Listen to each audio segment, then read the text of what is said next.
ETV ভারতে আপনাদের সকলকে স্বাগত। আপনাদের সঙ্গে আমি নবনীতা। আর আমার সঙ্গে যারা রয়েছেন, এই যে অনন্যা চট্টোপাধ্যায়, অনির্বাণ না না না না চক্রবর্তী। হবে না হবে না, আমি বলেছি চ্যাটার্জি বলতে হবে। আচ্ছা, আমি লেখার ভাষায় বলে দিয়েছি অনন্যা চট্টোপাধ্যায় না, অনন্যা চ্যাটার্জি, অনির্বাণ চক্রবর্তী। ঠিক আছে? একদম Perfect. একদম। ইটিভি ভারতে স্বাগত। সত্যি বলে সত্যি কিছু নেই।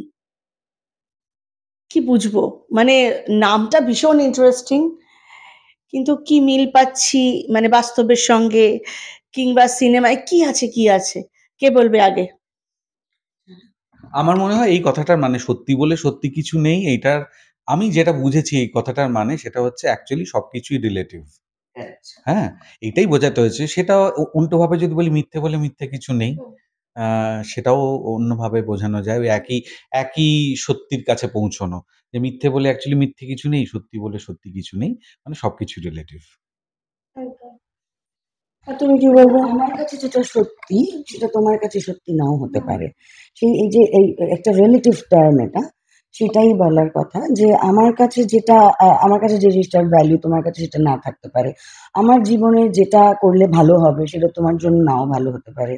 আমি যেটাকে ঠিক মনে করছি সেটা তোমারও ঠিক না মনে হতে পারে।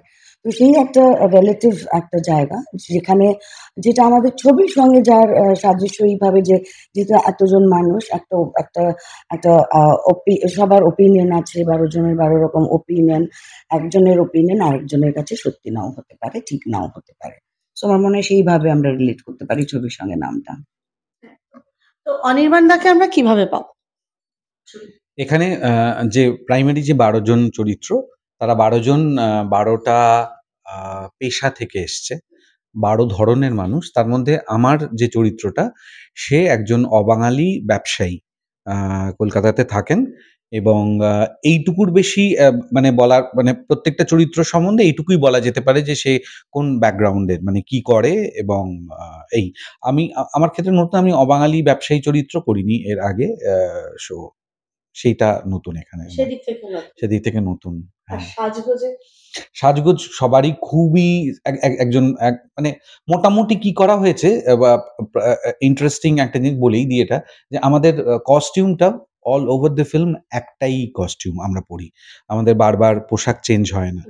সেক্ষেত্রে এমন একটাই কস্টিউম মানে করা হয়েছে যেটা ওই ক্যারেক্টারটাকে রিপ্রেজেন্ট করতে পারে সবার জন্যে। যে একটা দেখলেই বোঝা যাবে যেহেতু আমরা চেঞ্জ করব না, একটা একদম খুব টিপিক্যাল একটা মানে কস্টিউম করা হয়েছে। আমার ক্ষেত্রে দেখা যাবে আমার কোনো চেঞ্জ নেই। ছবি অলরেডি পোস্টারে বেরিয়েছে। একদমই আমায় যেরকম দেখতে সেরকমই রয়েছে। শুধু আমি একটা গ্রে কালারের ওগুলোকে কি বলে বলো তো? আমি যেগুলো পরে safari suit safari suit, half sleeves একটা ওরকম একটা পড়েছে। ব্যাস, আর গলায় বোধহয় সোনার চেন-টেন ছিল। হ্যাঁ। যেরকম আমরা মানে বুঝতে টিপিক্যাল, পারি। হ্যাঁ, হ্যাঁ, একদম টিপিক্যাল যে স্টিরিওটাইপ। স্টিরিওটাইপ, ঠিক হ্যাঁ, ঠিক হ্যাঁ, ঠিক ঠিক। ওরকমই রাখা হয়েছে। আচ্ছা। আর অনন্যাদির চরিত্রটা একটু যদি।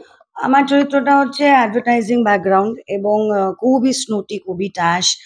আর কথায় কথায় বলে যে বম্বেতে সবকিছু বেটার হয়, কলকাতায় সাকস, এরকম আর কি। খুবই নাকুচু আর বম্বে বম্বে বম্বে খুব। এবং অ্যাডভার্টাইজিং ব্যাকগ্রাউন্ড ওই রকম। আচ্ছা আচ্ছা, চরিত্রের নামটা যদি বলো। রূপা। হ্যাঁ, রূপা। ঠিক ঠিক ঠিক, এটা আমি জানতাম, ভুলে গেছিলাম। একটা প্রশ্ন আমার অনির্বাণ দা, সেটা হচ্ছে গিয়ে কোথাও গিয়ে কি সমসাময়িক রাজনৈতিক পরিস্থিতি, সামাজিক অবস্থা, কি আমরা কি কোনো ছাপ পাবো ছবির ভেতরে? হ্যাঁ, অ্যাকচুয়ালি এই যে মূল যে গল্পটা, নাটকটা সেটা অনেক আগে লেখা। ও সৃজিত তো সেটাকে অ্যাডপ্ট করেছে। করে এই যে ১২ জনকে এনেছে, অরিজিনাল গল্পে ছিল ১২ জনই হচ্ছে তারা জুরি মেম্বার্স আরকি, জুরো তারা। কিন্তু এখানে ১২ জনকে ১২ রকমের আ ব্যাকগ্রাউন্ডের রিপ্রেজেন্টেটিভ হিসেবে রাখা হয়েছে। যেমন আমি বললাম যে আমারটা একজন অবাঙালি, একজন ব্যবসায়ী কলকাতায় থাকে। ও অ্যাডভার্টাইজমেন্টস এর ব্যাকগ্রাউন্ড থেকে। এরকম ১২ জন, তাদের যত রকমভাবে মিক্সচার হতে পারে, ধরো আলাদা ল্যাঙ্গুয়েজের, আলাদা ধর্মের, আলাদা রাজনৈতিক বিশ্বাসে তারা বিশ্বাসী। এরকম একটা ভীষণ heterogeneous মিক্সচার, তাদের মধ্যে নানা রকমভাবে ক্ল্যাশ হওয়ার সম্ভাবনা আছে। ওই ১২ জনকে একসাথে করে দিয়েছে। তো সেই ওই ক্ল্যাশের কারণে নানা রকম এরম পরিস্থিতি বা আলোচনা সেগুলো উঠে আসবে। মানে বিভিন্ন রকম ঘটিবাটি একসঙ্গে রাখলে যেরকম টোকাটুকি লাগে, সেই ঠোকাঠুকি লাগবে বিভিন্ন কারণে, সেটা রাজনৈতিক হতে পারে, সেটা জাত ধর্মের কারণে হতে পারে, সেটা ভাষার কারণে হতে পারে। তো ওইরকম ঠোকাঠুকি লাগছেই বিভিন্ন বাসনের মধ্যে। একেবারেই তাই। আর সৃজিতদার সঙ্গে কাজ, মানে গোটা টিমটার সঙ্গে কাজ, অনন্যাদির কাছে আমি এই প্রশ্নটা করবো, কিরকম লাগলো? প্রথম কথা, সৃজিতের এই যে টিমটার সঙ্গে এবার আমি কাজ করলাম, একটা ওয়ান্ডারফুল ইউনিট, ওয়ান্ডারফুল ক্রু, এবং ওর সমস্ত ডিরেক্টোরিয়াল ডিপার্টমেন্ট এবং বাকি যারা টেকনিশিয়ানস এত হেল্পফুল, এত ফ্রেন্ডলি, এত এনার্জেটিক যে দে are always on their guards. আর সবাই নিজের কাজটা এত ভালো করে জানে সৃজিতের গাইডেন্সে, নিশ্চয়ই। তো সেটা একটা খুব ভালো পাওয়া হয়েছে। সৃজিতকে অনেক কাম অ্যান্ড কম্পোজড হিসেবে পেয়েছি আমি এই ছবিতে। আর is back in his zone আমার মনে হয়েছে এই ছবিতে। শুটিং এর সময় এমন কোনো পরিস্থিতি কি তৈরি হয়েছে যেটা খুব কঠিন ছিল? একটা তো অনেকগুলোই ছিল। অ্যাকচুয়ালি ও যেভাবে প্ল্যান করেছে ছবিটা, ধরো ২ দিন আমরা পরপর সারারাত জেগে শুট করেছি। মানে ওটা ওরকম ভাবেই করতে হতো। আমরা একদম পুরো রোদের মধ্যে পুরোটাই রোদে সারাদিন ধরে পরপর ২ দিন শুট করলাম। মানে যেখানে ঘেমে আমরা অস্থির হয়ে যাচ্ছি, প্রচন্ড রোদ। ফার্স্ট ডেই প্রথম দিনই হয়ে গেল। প্রথম দিন আমরা একটা গল্ফ ক্লাবে শুট করলাম, ১২ জন বসে আছি সারাক্ষণ। কারো কোনো যাওয়া আসার কোনো ব্যাপার নেই। হ্যাঁ, গল্ফ ক্লাব যেরকম হয় সেরকম। আমরা সমুদ্রের ধারে শুট করেছি, সারাদিন সমুদ্রের মধ্যে শুট করেছি, আমরা জঙ্গলের মধ্যে শুট করেছি, আমরা থিয়েটার হলে শুট করেছি। মানে খুব অদ্ভুত জায়গাও বেছেছিল, এবং সেগুলো আমরা আমাদের তো খুব কম সময়ের মধ্যে করতে হয়, হাতে সময় থাকে না। তো সেই হিসেবে যে সময়টুকুর মধ্যে পুরো জিনিসটা করতে হয়েছে, তাতে মানে ফিজিক্যালি খুব স্ট্রেনিং হয়েছিল আমাদের জন্যে। কারণ ধরো মানে একদম গরমকাল তখন, আমরা সারাদিন একদম ঠাঁঠা রৌদ্রের মধ্যে শুট করছি, এবং ও এমন প্যাটার্নে শুট করেছিল, সেটা নিয়ে কথা বলতে গেলে অনেকটা বলতে হবে যে সবাই সবসময় রয়েছে। মানে কারো রেস্ট নিচ্ছি তা না। যতক্ষণ রোদ আছে ওই ১২ জন আমরা রোদের মধ্যে বসে আছি। তো সেই জন্য ফিজিক্যালি খুবই স্ট্রেনিং হয়েছে। কিন্তু আমাদের সবার জন্যে একটা খুব নতুন ধরনের এক্সপেরিয়েন্স, কারণ ও যে পদ্ধতিতে শুট করেছে সেটা খুব নতুন ধরনের পদ্ধতি আমাদের সবার জন্য। খুবই লার্নিং আর এনজয়েবলও ছিল। আমাদের রোদে খুব কষ্ট হয়েছে ঠিকই, কিন্তু ওই যে ১২ জন সারাক্ষণ শট চলছে না, তখনও যে বসে আছি, ইন্টারঅ্যাক্ট করছি, ইম্প্রোভাইজ করছি শটের ফাঁকে, এটা সহজে আমাদের সব শুটিংয়ে হয় না। কারণ বেশিরভাগ শুটিংয়ে হয় দুজনের শট, একজনের একটা মাস্টার শট হয়ে গেল, একজন চলে গেল, একজন ক্লোজ দিল, সে আবার একটু রেস্ট করে এলো। কিন্তু এখানে আমরা সবাই স্টাক, যেহেতু ধরো একটা আইল্যান্ডে যদি সবাই ১২ জন মানুষ স্টাক হয়ে যায়, কোথাও কারুর যাবার নেই, তখন কিন্তু একটা বন্ডিং তৈরি হয়। আমার মনে হয় সেই বন্ডিংটা এই ছবির ক্ষেত্রে খুব কাজে লেগেছে। ১২ জন একেবারে স্টার, একদম না একেবারে একদম তাবড় অভিনেতা। এই যে ১২ জনকে হ্যান্ডেল করা, মানে প্রত্যেকেরই একটা ওয়াও ব্যাপার আছে কিন্তু। যাই হোক, তো এদেরকে সৃজিতদা কিভাবে হ্যান্ডেল করলো বলো তো? তোমরা কি বলবে? জিজ্ঞেস করবো তো। কিন্তু আমার মনে হয় সৃজিত, আমি শুনেছি সৃজিত বলছে যে কাউকে হ্যান্ডেল করতে হয়নি বোধহয়। ঠিক। সবাই খুব ডিসিপ্লিন ছিল, এবং আমরা অ্যাকচুয়ালি আগে থেকে প্রস্তুত ছিলাম যে এরকম একটা মানে ঠিক কি হবে আমরা জানি না, কিন্তু মোটামুটি আন্দাজ ছিল যে এরকম একটা সিচুয়েশনের মধ্যে দিয়ে আমাদেরকে যেতে হবে। তো সবাই খুব প্রিপেয়ার্ড ছিল ফার্স্ট অফ অল। কারণ মানে কি বলতো, একটা দৃশ্য একবারে হয়েছে। আমরা যেমন শর্ট ডিভিশন করে নিই, ধরো একটা ৫ পাতার সিন আছে, ৭ পাতার সিন আছে, যখন শুট হয়েছে ওই ৭ পাতা একসাথে হয়েছে, একদম থিয়েটারে আমরা যেরকম ভাবে করি ওই রকম ভাবে।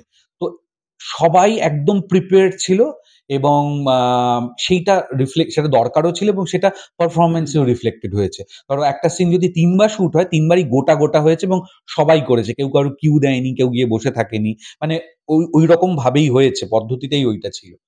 তো সুতরাং সেইটা আমাদের মানে আমাদের নিজেদের মধ্যে একটা স্পিরিট বিল্ড আপ করার একটা সেটা সুবিধা দিয়েছে। আর সেটা আমার মনে হয় সেই কারণেই খুব বেশি সামলাতে হয়নি। আর প্রত্যেকে না খুব দায়িত্ববান সেটাই আমিও অভিনেতা। বলতে যাচ্ছিলাম যে প্রত্যেকে এখানে এত সিনসিয়ার অভিনেতা, প্রত্যেকেই যার যা স্টারডম আছে। কিন্তু প্রত্যেকে সিনিয়র এবং সিনসিয়ার ডেডিকেটেড অভিনেতা, সুতরাং তারা সবার আগে প্রাধান্য দেন কাজটাকে, তারপরে সবকিছু। হুম, হুম। কাউকে নিয়ে কোনো রকমের কোনো কারণ প্রবলেম হয় কোনো মানে problem সামলাবার হয় না। দরকার পড়েনি অ্যাকচুয়ালি। একদম। এবার যেটা বলবো সেটা হচ্ছে গিয়ে, তো সিনেমা আসছে, কিন্তু তার আগে দর্শককে কি বলবে, কি বার্তা দেবে? আমি হ্যাঁ, হ্যাঁ, প্লিজ, প্লিজ। হ্যাঁ, আমি বলছি এক তো আমাদের ছবি আসছে 23 তারিখে। 23 তারিখে আরো ছবি আসছে। তার আগেও ছবি আসছে। আমি এটাই বলতে চাই মানে খুব আমাদের ভালো লাগছে, সবারই ভালো লাগছে। সেটা হচ্ছে এই যে পুজোর সময় থেকে বাংলা ছবি দেখতে আবার দর্শকরা যাচ্ছেন। ডিসেম্বরে যে রিলিজ গুলো হলো সেগুলো নানা রকম ভাবে চলছে। আ কোনো ছবির খুব প্রশংসা হয়েছে, কোনো ছবির প্রশংসা হয়েছে, তার সাথে খুব ভালো চলেওছে। হ্যাঁ, এই যে দর্শকরা আবার বাংলা ছবি দেখতে যাচ্ছেন, হ্যাঁ? এবং জানুয়ারিতে অনেকগুলো রিলিজ রয়েছে।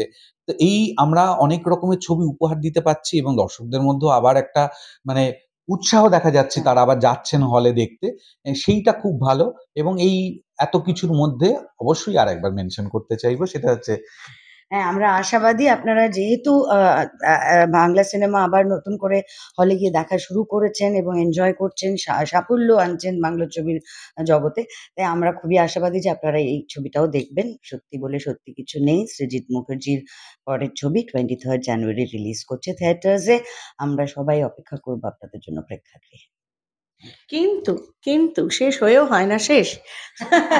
নিজেদের ছবিটা দেখার পর মানে কোন ছবিটা দেখবে? বিনোদিনী দেখবো ডেফিনিটলি। আ আর আমার কি আসছে? ১০ তারিখে অলৌকিক রিলিজ করছে ওকে। আ বা না দেখা আমাদের 23rd এর পর বলছি। রিলিজের পরে? হ্যাঁ, নিজের ছবিটা দেখার পরে পর। কোন ছবি? হ্যাঁ, আমি যে নিজের ছবিটা আগে দেখে নেবো। আশা করছি সেগুলো তখনও চলবে। বাই দ্য ওয়ে অপরিচিত বলে আমার একটা ছবি রিলিজ করছে ১০ তারিখে। আপনার তো Oh, yes! তুমি যদি ২৩ এর মধ্যে এটা দেখতে না পারো তাহলে আচ্ছা, ২৩ আচ্ছা, এর পরে আচ্ছা, আমি দেখো। দেখবো, নিশ্চয়ই দেখবো। Chalchitra. Chalchitra Chalchitra. obviously। Okay, thank you so much. মনটা দারুণ, দারুণ ভালো হয়ে গেল। Please. Thank you so much অনন্যাদি, অনির্বাণ দাকে থ্যাংক ইউ সো মাচ। ক্যামেরায় ধীমান হালদারের সঙ্গে নবনীতা দত্তগুপ্ত, ETV ভারত, কলকাতা।